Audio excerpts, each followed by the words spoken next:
everyone, welcome back to my YouTube channel. So today I am going to spend some time talking about the last few months in my business. And I've been with Posh for 3.5 years, and I'm currently a Platinum Premier. I have some really great, strong leaders under me, an amazing team, a great company, and all of that is really what I love about Posh. I originally fell in love with the company because of the products, and it was so much fun for me to share them and for it to be new and to constantly have new stuff to bring to my friends and say, you have to try this, it's amazing. But as my team and company grew, I kind of got away from that because I had to balance my time. I was focusing on my personal business, my team, my company, my leaders, my frontline building. It's a lot. And so this winter, I kind of had a realization that I had lost track of what I was doing in my personal business. I was still sharing products, I was still having parties, but I didn't have that excitement that I had in the very beginning. So I decided that I was going to step back and almost pretend like I was starting my business over. I wanted to get Posh on as many people as I could. I wanted to book as many parties as I could. I wanted to talk to new people about Posh. I pretty much wanted to pretend like I was a protege again. And so I set a goal for myself in March, and it is basically all revolving around building the basics.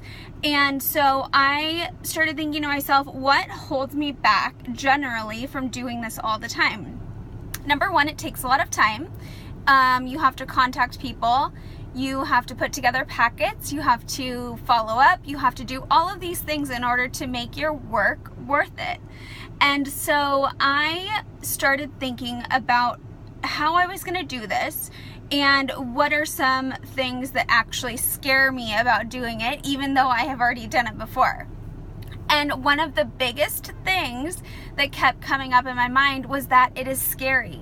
It's scary to reach out to people and ask them if they want to try Posh. It's scary to ask people if they want to host a party, even though they're benefiting, they're getting free products. It's scary to ask people if they would be interested in joining your team. And so I decided that I was going to stop caring. I'm not going to care what anyone thinks. If they think I'm the crazy Posh lady, I am just going to go for it because it's what I love. So if one of my friends really loves something and they share it with me, do I think they're crazy or am I interested? Most of the time, I'm interested in what they have to say. They're my friend. I trust them. I want to know what they're using and loving. So I set out on this mission in March to start sharing Posh with as many people as possible. I went through my friends list and I messaged probably about 25 people who had never tried Posh before, even though they're on my Facebook friends list, so they've probably seen me post about it for the past 3.5 years. I started adding people to my VIP group who had ordered from me before, and I had just never added them because I was so busy. I wasn't following up and following through with these steps that could have been benefiting my business. And I started asking people to host parties. It doesn't have to be creepy and salesy when you ask people to host a party. When I would ask them, I would just say, hey, I know that you love your Posh products. It's been a few months since you've ordered. If you want to try and get your order for free this month, let's put together a simple Facebook party. In that Facebook party, I share the products, I send out samples, I'm getting Posh on more people. In the party, when people start to order, I've now started moving them into my VIP group. That way I can keep up with them. I can continue to share Posh with them even though the party's over, and I expand my market. Through doing this, just in March and April, I booked 10 parties with people I did not even know before that time. I was reaching out to people who were guests in the parties, booking parties with them, and then through their parties I was meeting more people. This is all really, really basic stuff that we teach when people join, that you're taught when you join, but it's hard to continue doing it. So taking a step back and going back to the basics and focusing on getting Posh on people, getting parties booked, asking people to join your team is so huge for your business. You have to stop caring about what people think, how you're going to be viewed, and start working your business. Stop caring and start working. So that continued through March and April ended up being my best month ever. I had over 4,900 in PV and I had 4 new team members.